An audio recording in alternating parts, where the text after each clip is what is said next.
And hello, Hey, welcome back to the stream. How thank has you for Gardner checking in out the the game. absolutely? How has Gardner in the Wildvines been doing? Good, people have been enjoying it. That's all I can ask for, really. All right, excellent. Well, uh, as I said, please make sure everyone to check the game out on Steam. But for now, Captain Dinohater Blast the Past. Where did this game come from? What was the inspiration behind it? Yeah, so, um, when we were talking about, what could be unstable in the game, we kind of had, obviously, as did everybody who participated in this jam. I'm sure everyone had tons of different ideas. One of the ones that we had was, what if it's a first-person shooter and the weapons are unstable? Hmm. And And obviously not being just satisfied with that, we're like, okay, but what if the level was unstable too? And it was just kind of like a frantic, chaotic game in general. And that's where that's where it all started basically. And then we were trying to figure out, how to like frame those mechanics within the game and all of the ideas that we kept pitching with the team that I was working with. Mind you, this team that I was working with this time isn't just my studio like it usually is. This time we met up with some friends from a local game developer community and just sort of work with some new people that we haven't worked with before, which is really fun. Nice. Um, I and know. yeah, sorry, go ahead. What? Oh, I was saying, I was jokingly going to say, I know how to first person shooter. I just need to circle strafe, circle strafe. Well, it's interesting that you say that because the level design is very intentional to prevent that as the most obvious solution. I see, But yeah, the different chunks getting like popped in and out. I love the sort of like 2D, 3D design that you've gone for. yeah, I Oops. mean, as you can tell from Gardner, it's an Yeah. aesthetic that I really enjoy is blending the kind of like pixel art and 3D stuff. Yeah, it gives it a really unique look. Oh boy. Okay. So I yeah, that's a can't I can't die in this game because that camera rotation was so nauseating. oh no, okay. That is good feedback to know. It's just me. It's just my particular like I get very nauseous with camera stuff like that in games. So I'm not even sure how much of this No, I'll be able I to. wasn't aware Uh, that yeah, yeah, this is why we do playtesting. Absolutely. So no worries, but I'm gonna. If I die, I'm just gonna close my eyes until the That's transition ends. fair. That's fair. I was gonna I need say a gun. before you died, a bit of feedback that I've been noticing from watching people play is I think people don't quite realize when the gun is about to explode. Hmm. Um, so yeah, I mean, if you see it glowing and you see like these like rings closing in on the gun next to you, that means it is like literally about to explode in your hand, and that deals a lot of damage to you. Yeah, it was definitely something that I didn't notice my first playthrough. I guess the oh yeah, so there we go. Like you did so much to make it obvious, but I think the issue remains that most people playing first person shooter are more focused on the reticle than they are on the gun itself. Right. Also, that was fun. I think I was just on top of that flying dino for a second there. That's it's so funny because for the majority of development, the flying enemies didn't have colliders, and then while I was jumping around our game, I was like, it'd be funny if I landed on these. I'm gonna turn the colliders back on, and I'm glad I did because it was worth it. Nice. All right. I think I'm into the swing of things now. Have you had experience developing a first person shooter before? I've always wanted to, so yeah, Very this nice. is a great opportunity for me to finally try it out and see how it is. And I think I don't know. I the other reason is like like when you look at Gardner, it's not exactly the most serious game. It has its serious moments, but it's a pretty, like lighthearted and goofy game. And I didn't want. I've been kind of scared of first-person shooters because most of them end up being kind of gritty, and that's like Hmm. not my style. But I feel like we managed to find an interesting, mood balance with this one. Absolutely. I mean, the gameplay is really like it's a disservice because my stream runs at 30 frames per second, but everything is really smooth and yeah. Basically, I just you gotta everyone who's here in chat, you gotta make sure you try this one out.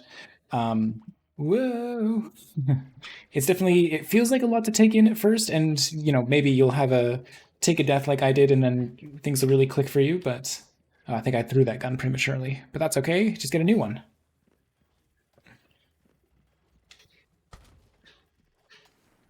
Nice.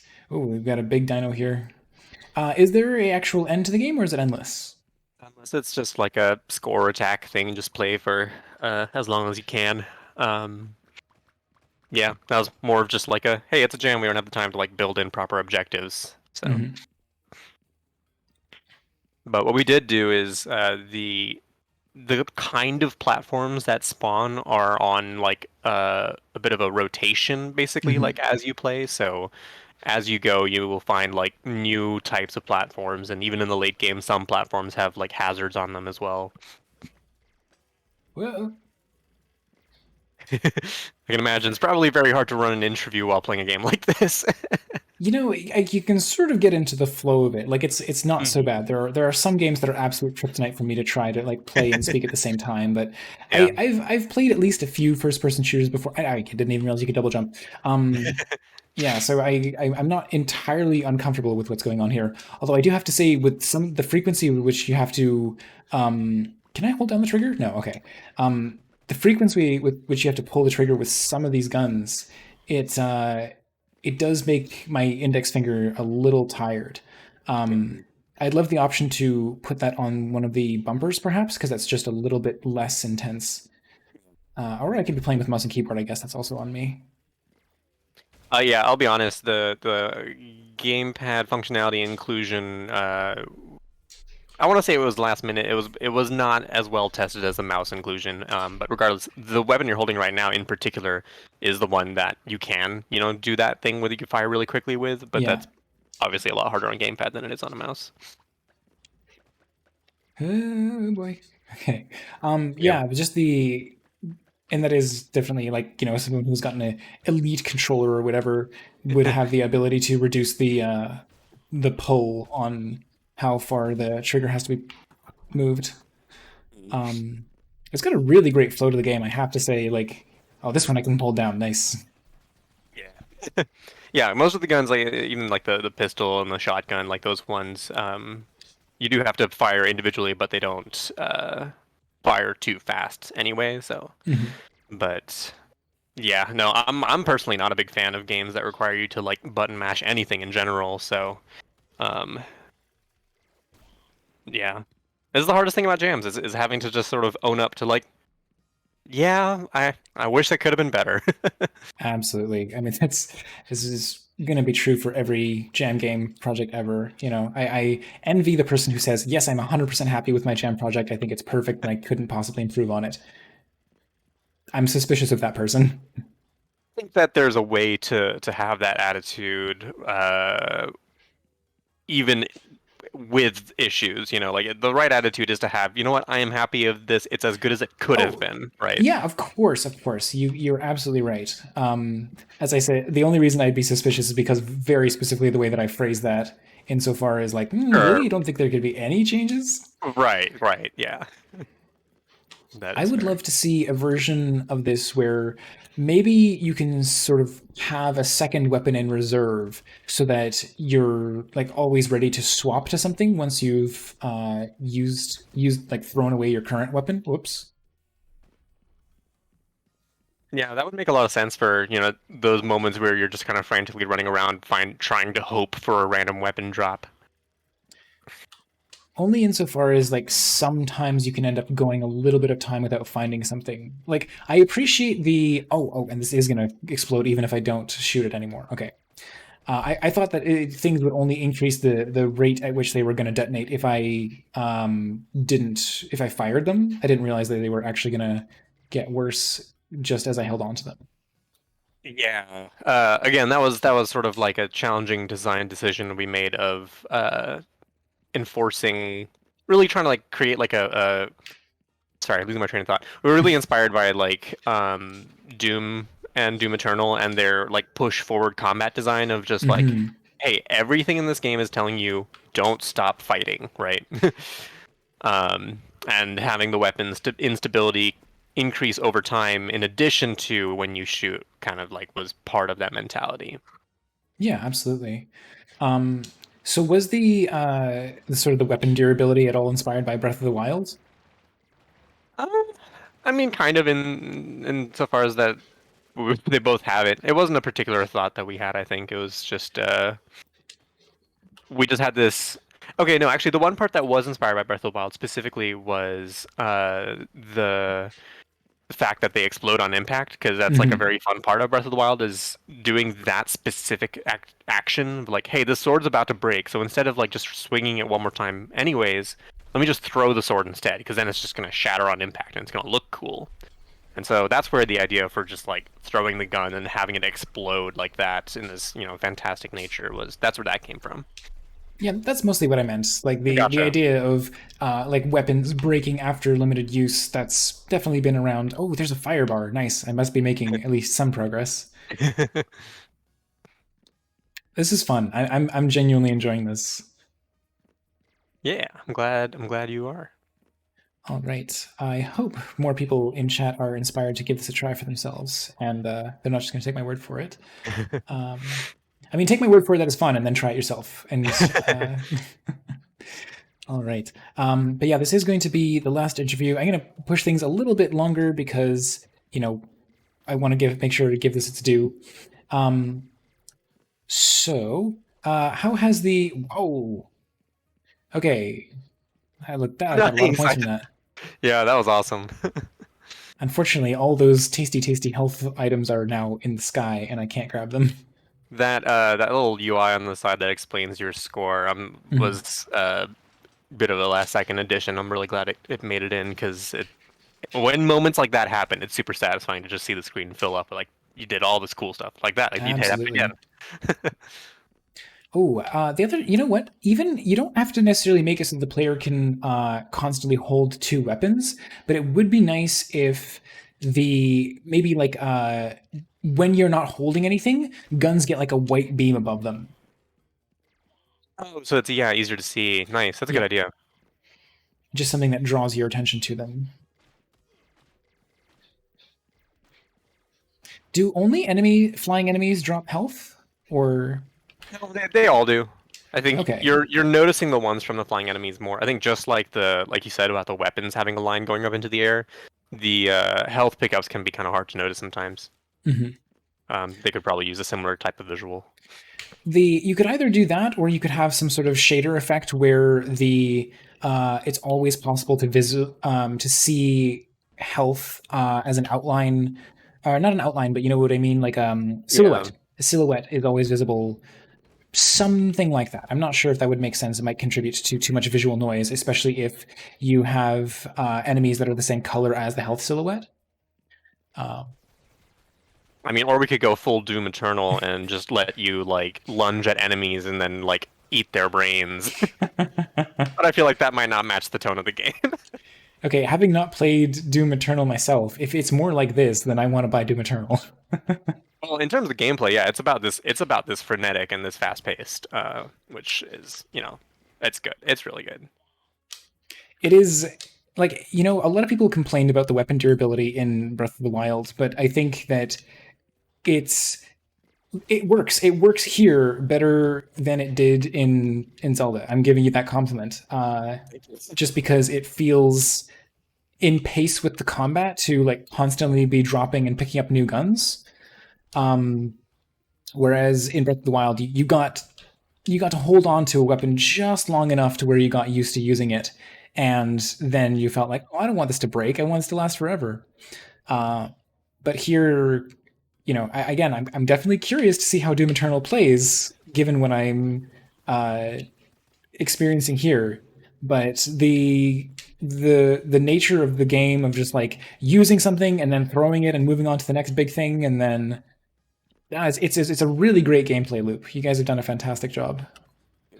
I will say that in Doom Eternal, the obviously you don't throw weapons or pick up and Mhm. drop weapons as often in that game. But it's more so just like the general pace of shooting and the general pace of combat is what we were trying to go for because arenas in which that you have combat in Doom Eternal are always just like the right density of enemies, and they're Hmm. always approaching you from the right angles. So the person who coded the AI in this game, Nick Shooter, Hmm. he literally like looked up GDC talks from like the developers of Doom 2016 and Doom Eternal, and just was like, okay, we're just gonna do what they did. It And for the worked. most It part, worked really we well. followed a lot of their guidance. Like you may, it's a lot of like invisible stuff that you wouldn't notice until it's called out. But enemies rarely shoot you uh, if you're not looking at them. They can, Ah, but they rarely do. And until I say that, you don't really think about that being a fact, right? But it yeah, but is super it's helpful, and it's super nice that they don't just take cheap shots at your back. absolutely, you don't you feel a lot less overwhelmed, especially when you're in the mode of like, oh my gosh, where's the next gun? Where's the next gun? Exactly. Yeah. Hello. But yeah, that's why I feel like I wouldn't want to lose that entirely. So as much as it sort of seemed like an obvious consideration, I think it actually does contribute to the play to have those frantic moments of I have nothing, I gotta find something, gotta find something. Yeah, but I think having, like you said, just having clear communication of where that thing is, so that it's not just like you're blindly fumbling around, right? Yeah, exactly. So you can streamline it without removing it entirely. Mm. Yeah, I've been thinking ever since we finished this Oh, the other day, like about how like what would the future of this game be if it has one? And I hope it has yeah, one. this is good. This is good feedback. We'd have to figure some stuff out because, like I said, this is the first time we've done a game jam where it wasn't just me and my studio. Where with my studio, it's easy. If we continue with something, Hmm. it's my studio. It's my rules, and I know how it works. But other people contributed to this, and we have to figure out, like how do we want to compensate people's efforts on this if it becomes a paid product. Yeah, of course. I mean, it's the massive difference in, hey, this is fun. I'd love to see more of it. And it's like, okay, how much are you willing to pay for it? How much content is the right Exactly. amount? Like, it's a far cry from me saying like, I do genuinely want to see more of this because I'm having fun with it, and I think is the question is, I'm having fun with it. Am I willing to? Would I want to play more of a demo? Would I be willing to pay for it? Like, this is not something I have an obvious answer for. Um, it's also just a general thing of I don't have the most time to buy and play many games other than what I do on the stream here. So I hope that the feedback you get from others sort of bears out an obvious direction of where to take things. I definitely think this has a future. I think it's just a question of what makes the most sense, right? Right. hmm Yeah. And that's the things we've been trying to figure out post Gardener is obviously we're not completely done with Gardener. We're working on getting it to consoles pretty soon. Uh, Nice. but besides that is we're trying to figure out what is the next game going to be, and we really want to try and learn from Gardener in that we want to take marketability into greater account than we have in the Hmm. past. Because previously, for better or worse, our only metric for hey, should we push on with the game is it fun, and do other people find it fun? Hmm. And we feel like we've kind of gotten that down now. We're just like yeah, like we know how to make a fun game at least, but how do we make a game that sells? Hmm. It's Yeah, more than just making a fun game because it has to grab people's attention in an interesting way. Because once they're through the door, we hope that they have a good time. But unfortunately, a lot of people aren't even getting through the front door to realize there's a good time to be had. absolutely. Did you Gardner and the Wild Vines? Is that say self-published? And that's another choice. We can explore the option of publishing as well, because I know plenty of people who have gone that route. 11,940. Hey, How good of that's a score pretty is that? good. Yeah, that's not bad. I think the furthest I I want got to. was around the 9,000 mark. Oh, I want to keep playing. I'm genuinely having fun. But yeah, like just in general, like it's something that I've dealt with as well. Like I've put games on Steam that got like 11 reviews, and then that was it for the project. And I'm not self-employed. I'm working for a studio because my projects couldn't do well enough to actually support me and allow me to keep making my own games, other than what I can find time for, here in the evenings and weekends. So for that reason, I'm probably going to seek out a publisher or at least someone with a better understanding of marketing the next time I try to tackle something because it's really tough, right? Like you pour your heart and soul and your time into a project, and then people would enjoy it if only they got to see it. And it's really difficult to try to reconcile something that is both marketable and um, something that you actually want to make. Because goodness knows there are things that are going to get attention, there are things that are going to sell, but is that still something you want to make? And hopefully you can find something where the answer is yes. Right, yeah. Yeah, and that's I mean that's the other thing about like a publisher too is that a publisher can increase your chances of the game just like getting into the hands of more people, but Mm-hmm. they can't turn a game and like I don't know if this is necessarily the right, attitude to have because I haven't Mm. really gotten enough experience to prove or disprove this, but I've just kind of been slowly coming around to this opinion of certain games just maintain a level of innate marketability at any given time. And that, like, for instance, Among Us, I mean, that's obviously, like everyone's talking Mm-hmm. about like, unexpected success of Among Us. And not to say that the devs, don't deserve it or that they didn't work really hard for it. Obviously, they do because they made a really good game. But they made it, and then for a long time, no one was really playing it. And then suddenly, Mm-hmm. everybody was playing it, and it was just a matter of the shifting nature of what is and isn't marketable at any given time.